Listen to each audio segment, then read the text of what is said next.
Hello and welcome to another episode, I guess, of the channel.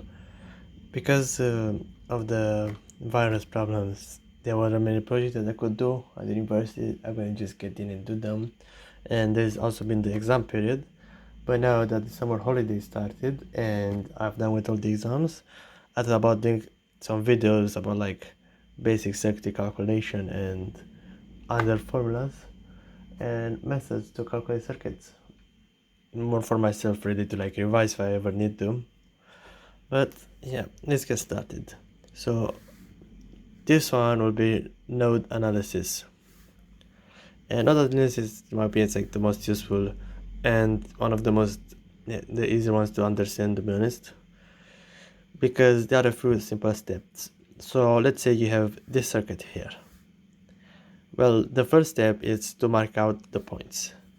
So this one will be VA, this one will be VB, and this one will be VC. After marking out the points, you create a common ground, which will be this one here. It's like the most convenient of them all. So after you have the common ground and mark the points, you mark the current direction. The first current will be here, I1, flowing from the voltage source to the ground.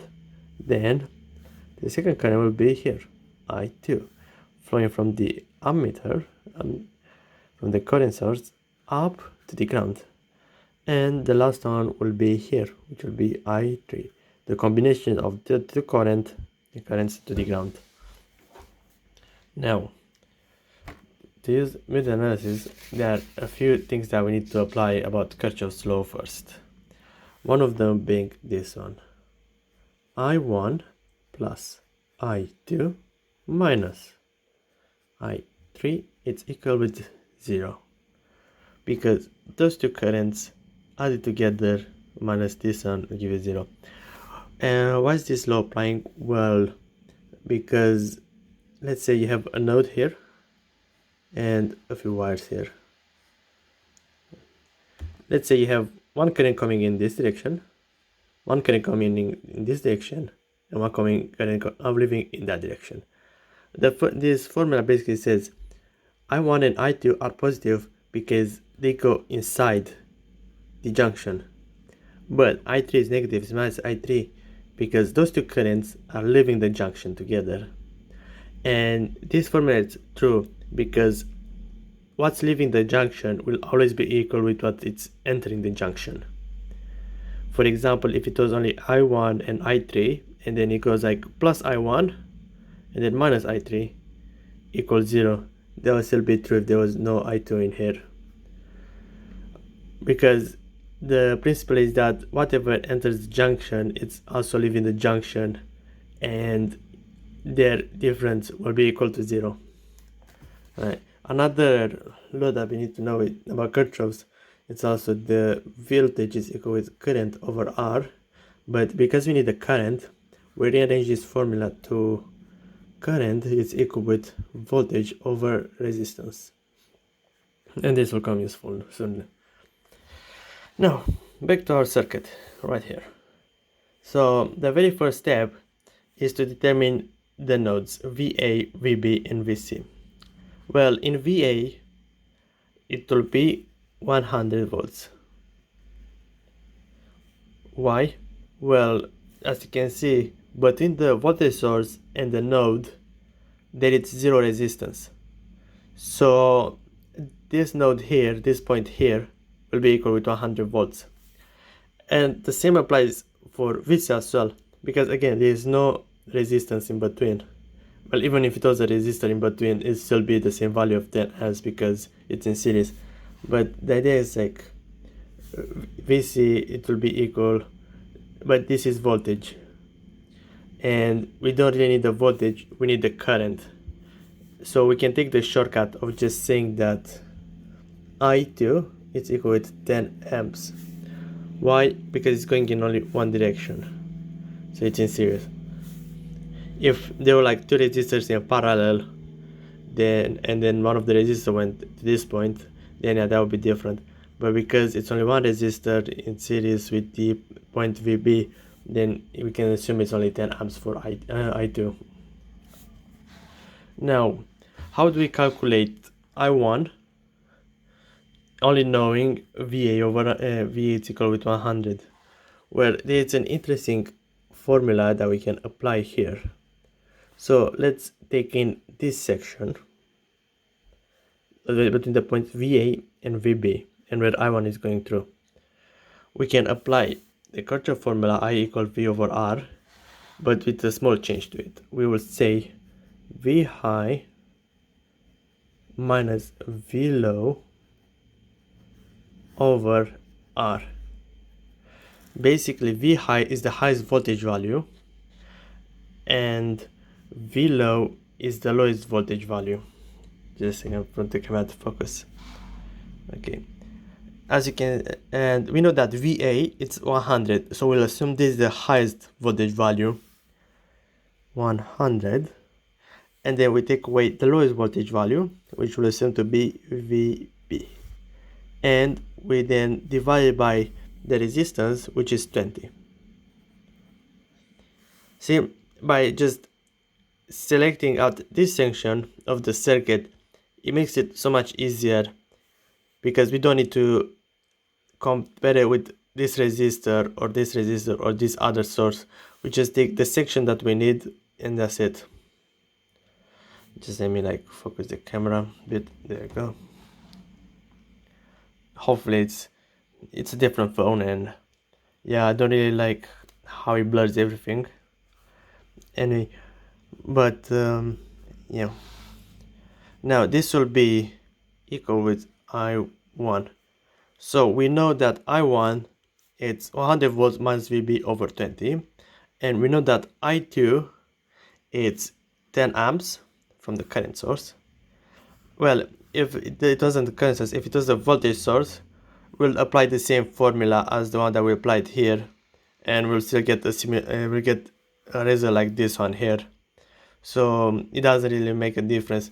I use the current source, so just that I know how to calculate it when there is a current source in the circuit instead of like two voltage sources. Anyway, let's keep going. Now we need to find out for I3 the value, which is this one here, and we apply the exact same formula. We just cross out this section in here, so we just do some dotted lines. I don't know if you like, actually I have like a red pen here, I could just use this one instead. So this is the first section and this will be the second section. Now we again apply this formula with V high minus V low over R, so it will be the point VB will be the highest point, that will be VB minus, and because the end of the section is the ground, it will be minus 0 over the resistance that it's 15, which is R2 here, and that will be I3. Now that we know alternating currents, we can apply this formula here. So, and we do so more because we want to find out the node VB, to find out what value it is at this point here. So let's write it down nicely. So it'll be 100 minus VB over 20 plus 10 minus VB over 15. VB minus 0, it will be VB anyway, and all of this will be equal to 0.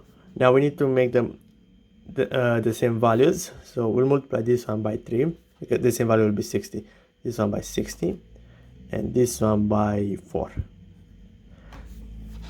Now the answers we'll get will be 300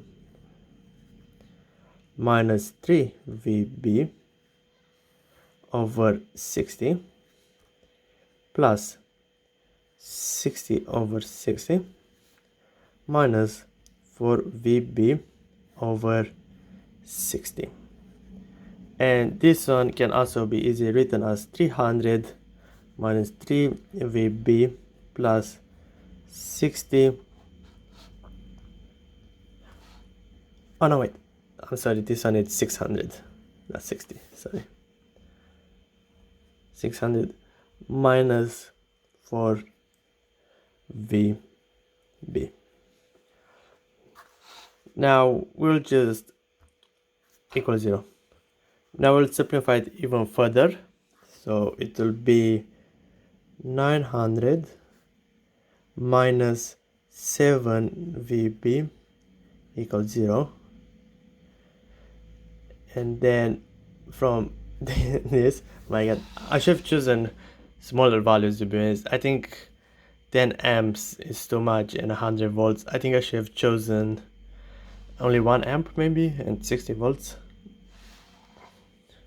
No, I mean like, yeah, a bit big. Anyway, so yeah, equals 0. Therefore, 900 over 7, it's equal with VB, and VB will be equal with, so let's get the calculator here.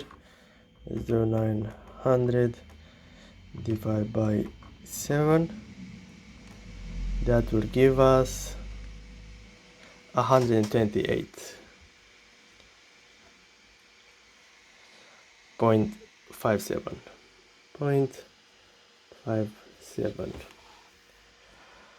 Oh boy, I mean this one is a lot, to be honest.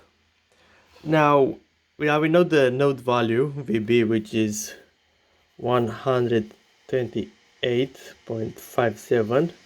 Now we can calculate the other currents. So let's start with I1. So now we know that I1 will be equal with 100 minus, oh, now it's the highest one. It will be the other way around, 120.57 minus 100 over 20, and that one will be equal with 28.57 over 20, and that will give us a current of 28.57 divided by 20, 1.43 more or less amps. Now current for I2, we know it will be 10 amps, and now we can calculate the current for I3, which will be equal with 128.57 divided by 15, and that one will be equal with, just a second,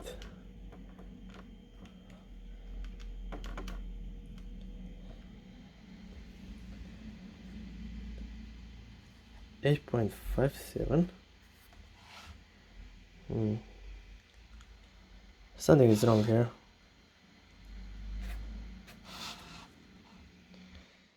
Hey, sorry about the break. I mean, like, it wasn't a break for you really, but I just realized my mistake. I took a bit to like look why did I get 0.857 for I3, and then I realized I misplaced the values. This one, it wasn't supposed to be like this. It was supposed to be 100 minus 128.57 over 20, and this one will give us a voltage of minus 1.43 amps. I don't know why I reversed it. I think I thought because I had used the V high minus V low over R. Well, I guess that is understandable, and I guess it's because I2 it's overwriting VA. I think I don't really, to be honest, I don't really know why I got the negative value. I said maybe there's, I mean, I got negative value because it's too much voltage. The voltage in VB overweights the voltage in VA, and that's why it will be a negative voltage. No, a negative current, because current in I2 is just a lot bigger than the current in I1. Anyway, now that we are here and we reapply the formula, which is correct at least this time, we'll get for I1, which is minus 1.43 plus 10, it's equal with 8.57, because I said I1 plus I2, it's equal with I3, which makes this formula here true. Now what else can we do in this problem? Well, we find out all the currents, and we also find out these two voltages. We could try to find out the last voltage as well, if you really wish to, and that will be the following way. So again, we mark out the one that we want to find out, and then wait a second. Okay, and then we can apply this formula. Voltage is equal with I over R, but we also still need to apply the V high minus V low. Now, the way we do it, it's, we'll write it. Let me like make a little section here like that. So it will be VC minus VB, these 2 points here, VC and VB, and that will be equal with the current I3, which is 8.5, and no, not I3, it's the current I2, which is 10 amps, multiplied by the resistance, which is 10 ohms. Now, we don't know the value of VC, so VC is the unknown, but we know the value of VB, and VB is 128.57, 128.57, which is equal with another 100 volts from this one here. Now, because all of them use the same value, which is volts, we can easily determine VC. So VC will be equal with 100 volts plus 128.57, and that one will be 228.57 volts. So my god, I should like really use lower values, because these values here are a bit too high, aren't they? Anyway, so yeah, that will be the VC value will be 228.57 volts. These are the volts, and that will be 100 volts. So now that we have like the retrospective, it looks balanced, because again, if you took this point here and then you did like the 100 volts minus the 228.57 volts, you will get here the 128.57 volts, which is point B. And for this circuit in particular, this will be the method, but the main point to take is take the 2 points, the 2 node points, put them in a small circle, and use the formula V high minus V low over resistance to find out their current. And by determining all of the currents and applying the equivalent formula, which will result in 0, then it should be a lot easier to like determine the points.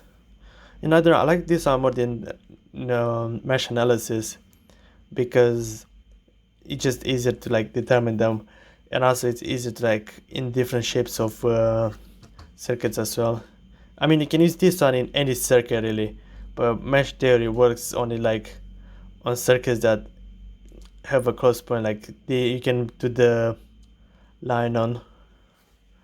I don't know, it's just my opinion. Maybe I'm wrong about it. I know in like mesh analysis it's easier to do it like with multiple values, but yeah.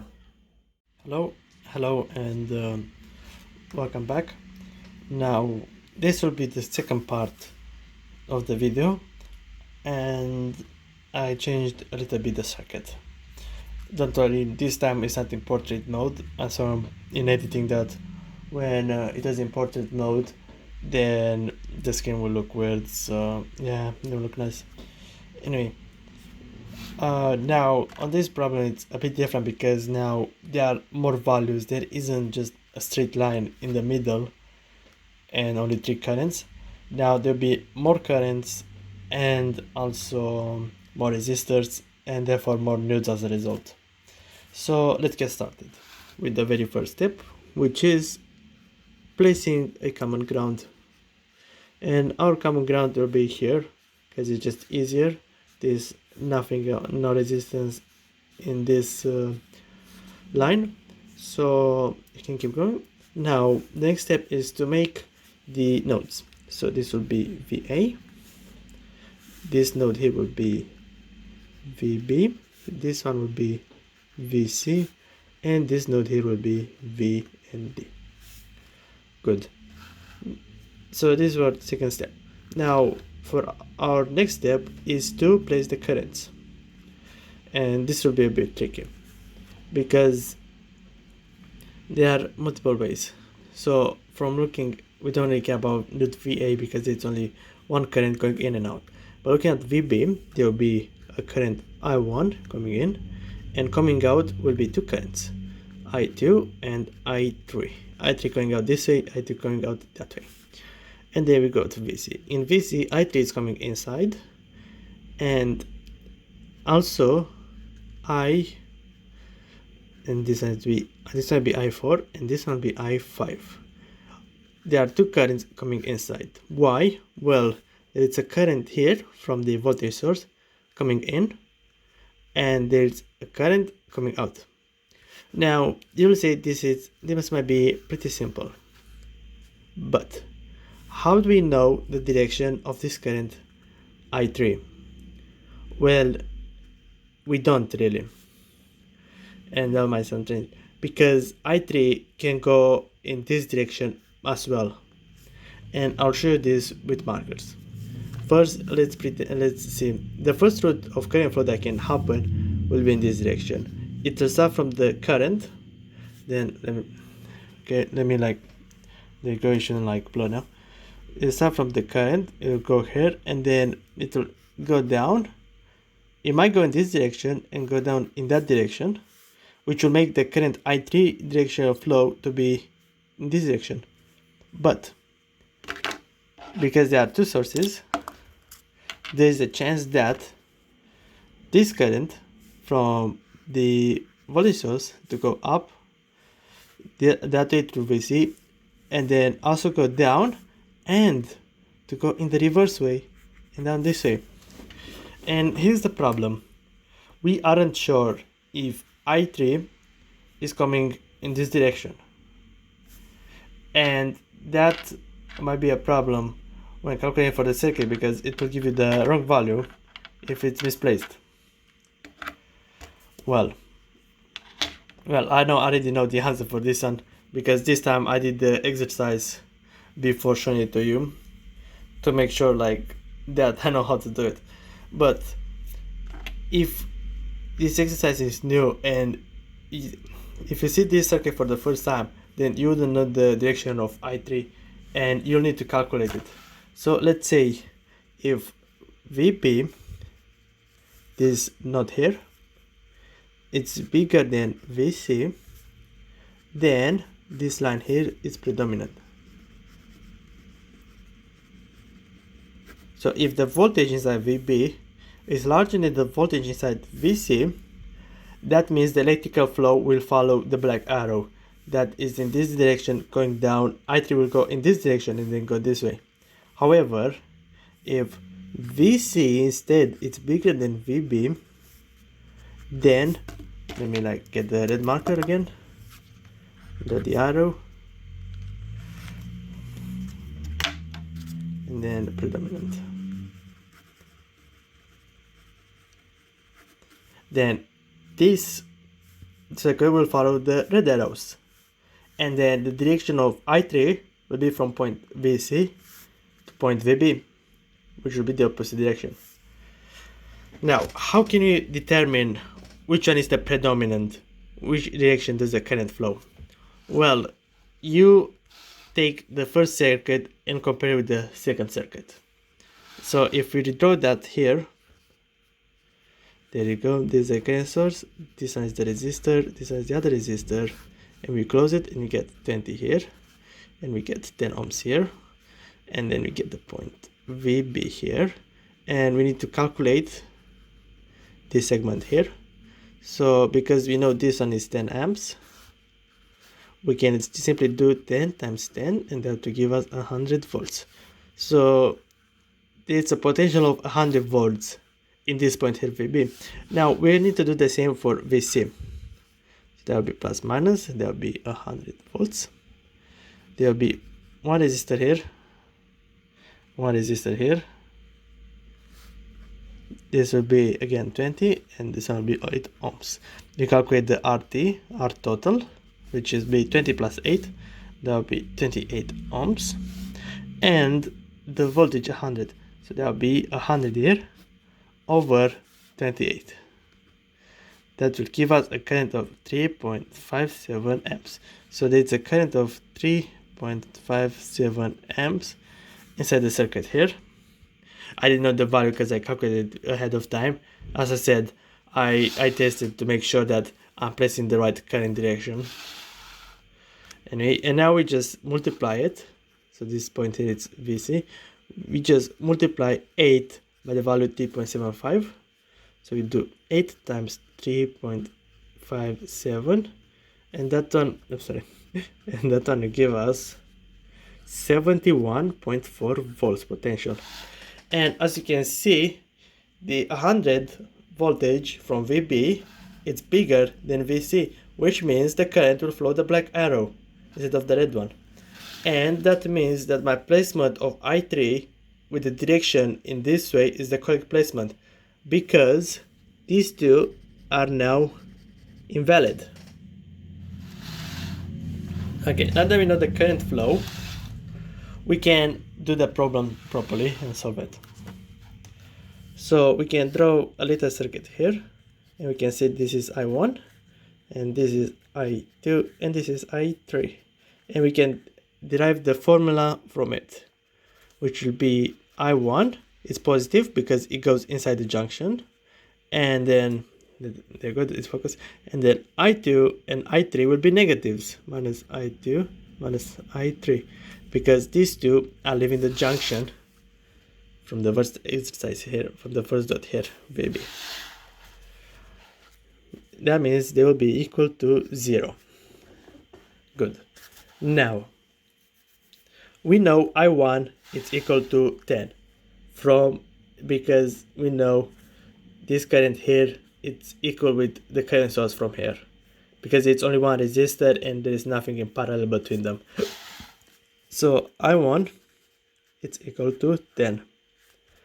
Now we need to calculate I2. Now I2 is this current here. We separated like we did the others, and we will get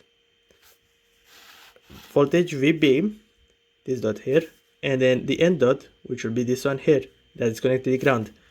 And we applied the formula V high minus V low over R. The highest value of voltage minus the lowest value of voltage over R. And in our case, it will be VB minus 0 over 10 ohms. Great. Now for I3, from the circuit diagram, we can see that I3 is between VB and VC. So we'll assume that we already know that VB is bigger than VC from this method that we applied here. So be VB minus VC over the resistance, that will be 10 ohms. 10 ohms. So these three are the currents.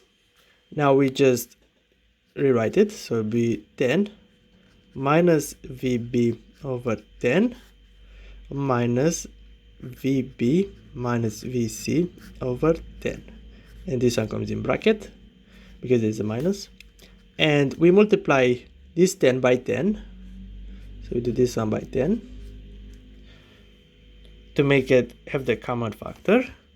There we go, and then we'll get 100 minus VB minus VB, and very importantly plus VC, because it's a minus value in here, and this minus with this minus will make it into a plus. And therefore this formula will be 100 minus 2 VB plus VC. Give me a second to get a new page, and we'll keep going solving on this problem. Okay, Now that we have a new blank page, let's rewrite the formula, because this is what we need to remember from the previous page, which will be 100 minus 2VB plus VC. So about that was my phone. So we need to remember that one. Now we need to calculate the same value. Oh, I forgot to box this one as well. There you go. Now we also need to do the same for VC. So at point VC, junction VC, it's going to I3, it's coming in. So I3, it's coming in, so it's a positive, minus, there goes Fox again, minus I4, because this current, it's leaving the junction, and then plus I5, because I5 is coming in the junction. Okay, and all of it will be equal to 0. This is the formula we are going on. We already know that I3 is equal with VB minus VC over 10 from the previous, and now we need to calculate for I4. So I4, it's equal with, and then we need to box it again, and when we box it, we get VC over 8 ohms, and that will give us I4.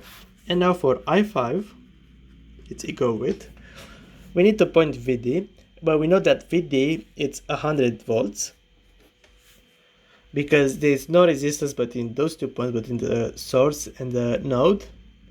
And again, we just box it in this direction. And here we'll assume that VC, it's higher than 100. So we'll do VC minus 100 over 20. Yeah, let me make sure if that's right. Oh no, sorry, that was my mistake, that was wrong. I forgot this one here, where it says that 71.4 volts, which means that the potential difference here, which is 100 volts, will be higher than this one here, which is 71.4. So I5 will actually be equal with 100 minus VC over 20. Yeah, I did a similar mistake on the previous exercise. That's why I double check to make sure this one is right. Anyway, now we're going to rewrite it. So we get VB minus VC over 10 minus VC over 8, and then plus 100 minus VC over 20. The common factor between all three of them, it's 40. So we can rewrite this as 4VB minus VC, no, minus 4VC, because we multiply this one by 4 to get 40, minus 5VC, multiply this one by 5 so get 40 in the common denominator, and plus, and then multiply this one by 2, so that will give us 200 minus 2VC. Okay, so it's looking good so far. And if we simplify it, we'll get our second one, which will be 4VB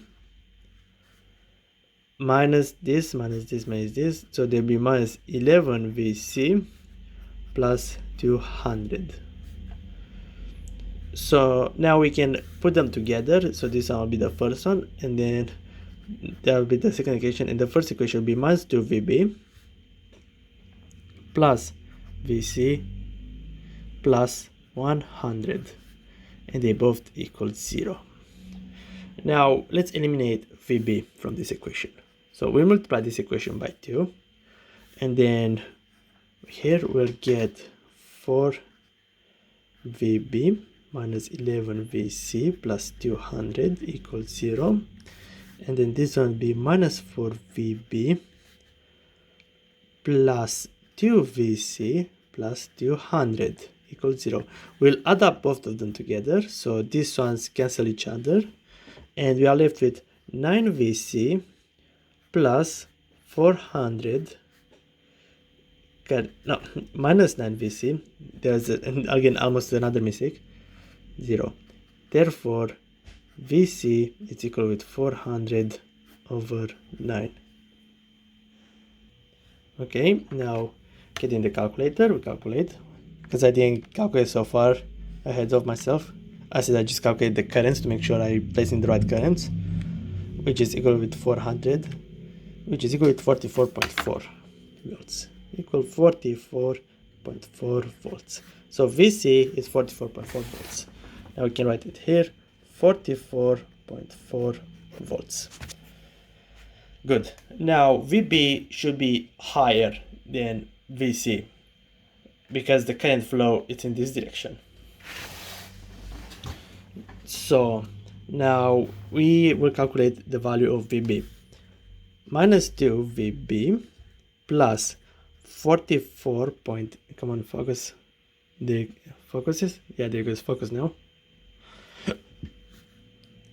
Plus 100, we are using this equation by the way, equals 0. Therefore, minus 2 VB, it's equal with minus 144.4, and that one, it will be equal, it should be 72.2 volts. This is an easy calculation. So now for VB, as predicted, VB will be higher than VC, so this one will be 72.2 volts. Now, if you want, you can see that this is the entire problem and you don't need to check anymore, but I usually like to make sure that my answers are correct, and the way to make sure your answer is correct, it's by using current and check if the current matches this equation. So we'll do it with the first one first. It doesn't take long either. It will be an easy progress. So we'll have I1, which is equal to 10. And then now we can calculate I2. So I2 will be equal with VB, which is 72.2 over 10. And that will give us 7.22. And I3 is equal with 72.2, which is VB, minus VC, and VC was 44.4 over 10, and that one will give us, let me quickly put in the calculator, so 72.2 minus 44.4, and then we divide that one by 10, and we get 2.78.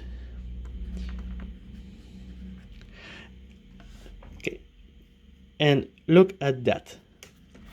Our equation for the first one is I1 minus I2 and minus I3. Therefore, 10 minus 7.22 minus 2.78 is equal to 0, which means that we are correct. That the voltage VB is 72.2 and VC is 44.4, and that the directions are correct as well, because it simplifies the equation. We can do it for the second one as well, just to make sure that everything is alright. So the second one will be 2.78, which is basically I3, minus I4, and I4 is VC, and that is like 44.4 over 8, and plus I5, and I5, it will be 100 minus 44.4 over 20. Now let's calculate them, let's make them in currents.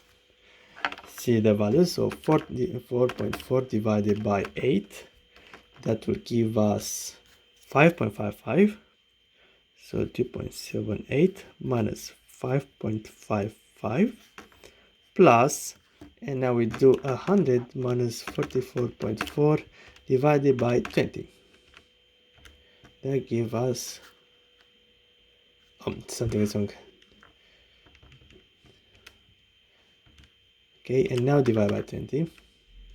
There you go, press the wrong button to calculate. And that'll be 2.78. Now we can we can already see it to give us 0, because 2.78 plus 2.78 gives us 5.55, and then let's just check it actually, times 2. Oh, it will be equal to 5.56 minus 5.55, and that will be equal with 0.01. Now it's still correct though, because it's a really small difference, and that's because I rounded the values in my equations. I didn't use the fixed value. If I have used the fixed value, then I would have probably got 0, but 0.01 amps, it's basically 0 anyway. So yeah, now we found out all the currents as well, and that's it with this exercise, really, with this circuit. And again, maybe it will be easier with mesh analysis, but it's easier to check if your answers are correct with node, to be honest, because you'll have the formulas for the currents anyway to calculate the currents, and at the end of it you just plot in the values of the voltages and calculate the currents. Anyway, hopefully this one was helpful, and yeah, I'll probably do one more different circuit, and that will be for the video for this week, to be honest. I'll see if I record another one for the second week, or if I upload 2 of them this week. Okay, now this will be the last circuit that I'll do today, at least for this section. And I wanted to do this one because it's a bit more creative, it's not like one of the usual circuits where it's like rectangles connected together. And yeah, also I'll apply a different method for this one compared to the other ones. So let's get started. First off, as usual, we'll create our common ground and we'll put it here. Then we will put the nodes. So this will be node V1 and this will be node V2. Now this method, the way it works is that we will start with V1 and then we'll move to V2. So for V1, let's create a current that goes down, we'll call it I1, and another current that goes on the top here called I2, because they go from point 1 to point 2, and 2 currents are leaving I1. Now the formula I will apply is I1 plus I2 plus 2 equal 0, because all of them are negative, so we can also write like minus I1 minus I2 minus 2 equals 0. We can write it like that as well, because all the currents are leaving this node, but it would be simpler to just write them as pluses, all of them. And let's see, I1 it's leaving because we're going to put the dot down to the ground in this direction, because the ground is here. This I2 is leaving because it's going from V1 again to the ground, it's going up and then down. And these 2 amps is leaving as well because it's going from the leaving direction of V1 up into the ground. Now we again circle the section. Here we get here, you can find in the current I1. So I1 will be equal to the highest value, which will be V1, minus the lower value, which is 64, over the resistance, which is 8. Good. Now we move to I2. Oops. Sometimes I'm just looking at the camera to check if it's blurry or not. And that will be this one here. Let's make it the big circle. It's actually, it's more like this. It doesn't contain this one. It contains only this area here with the resistor of with the 4 ohms resistor. And I2 will be equal with V1, the higher one, minus V2, the lower one, over 4. And now we just replace these values with the I values. So we'll get V1, there you go, minus 64 over 8 plus V1 minus V2 over 4 plus 2, which is equal to 0. And we can simplify this. So we'll get V1 minus 64 plus, we'll multiply this one by 2, so it'll be 2V1 minus 2V2, and we'll multiply this one by 8 plus 16, which will be equal to 0.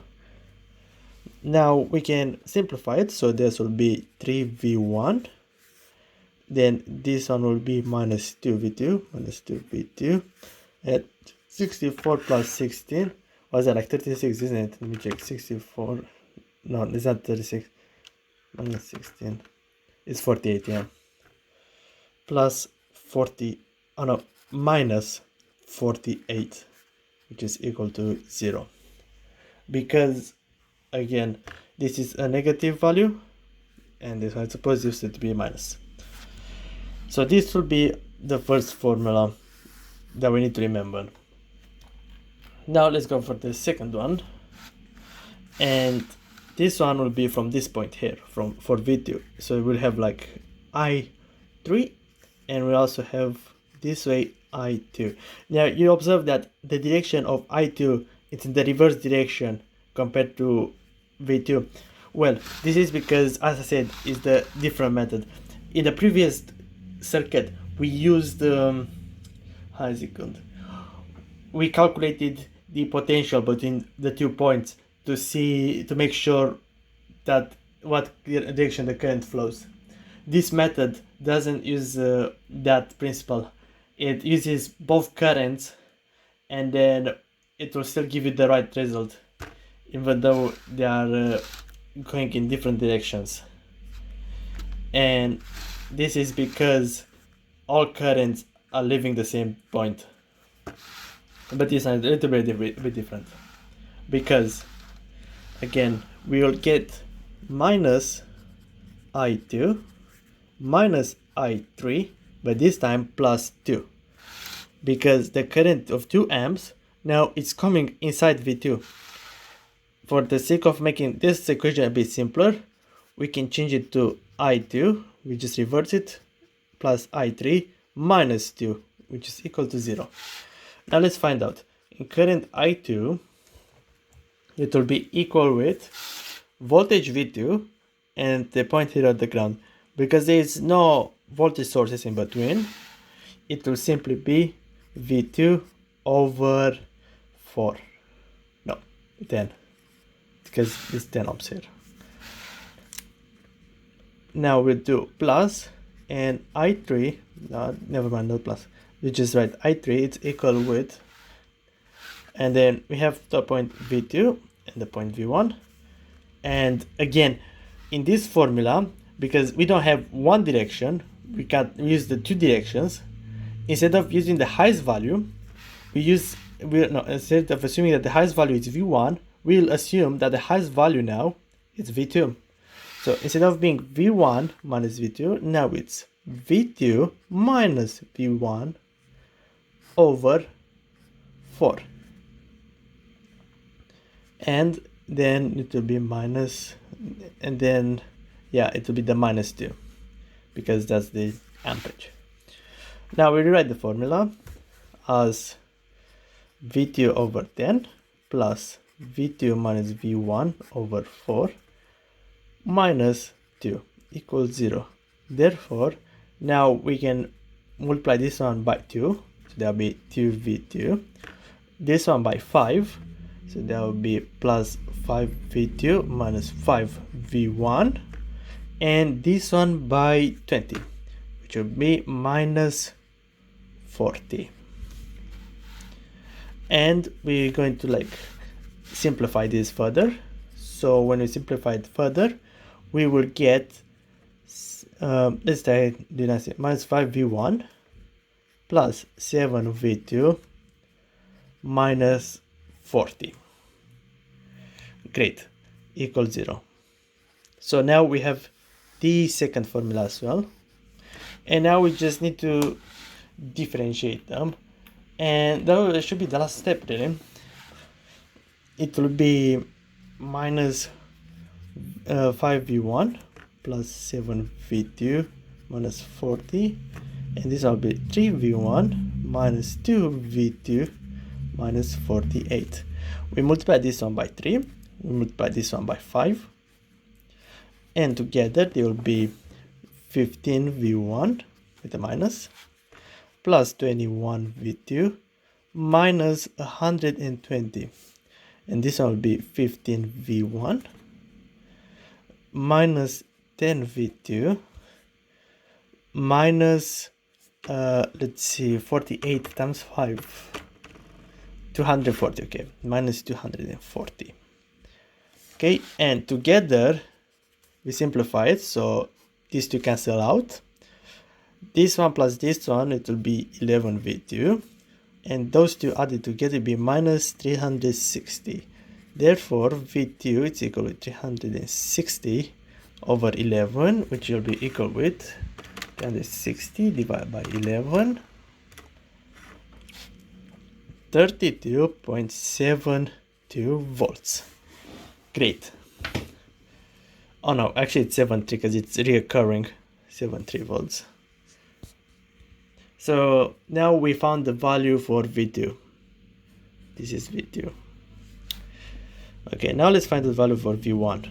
So 3V1 minus 2 times 32.73, let's put this in brackets, minus 48.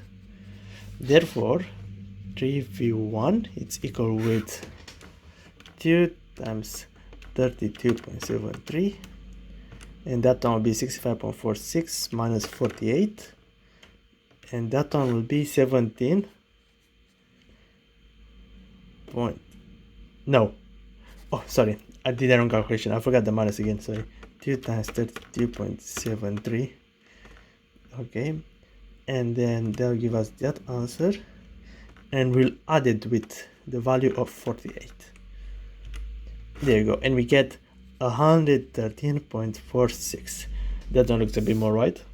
So V1 will be equal with 136 divided by 3. So we divide by 3, and we got 37.82. 37.82. Great. Now let's see. Well, this is it really, because the next step will be to calculate the currents, and that should be easy because I1 will be equal with let's see, there you go, V1 minus 64 over 8, so it'd be like 37.82 minus 64 over 8, yeah, and that one will be equal with minus 3.27 amps. I2 will be equal with V2 minus V1 over 4, because V2 it's, yeah,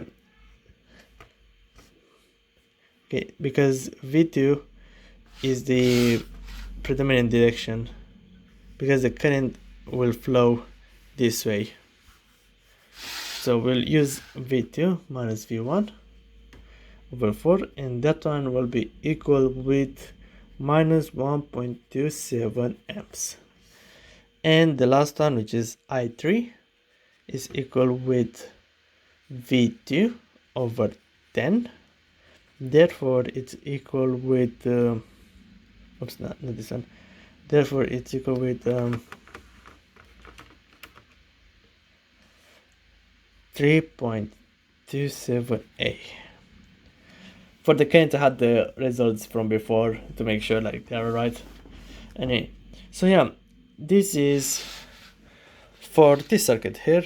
This is the solution with a different method. I don't really like this method personally, because if you get, it can get confusing easily. If you get like more rectangles, the more you add to the circuit, the harder it will become to use this method compared to the previous one that I showed.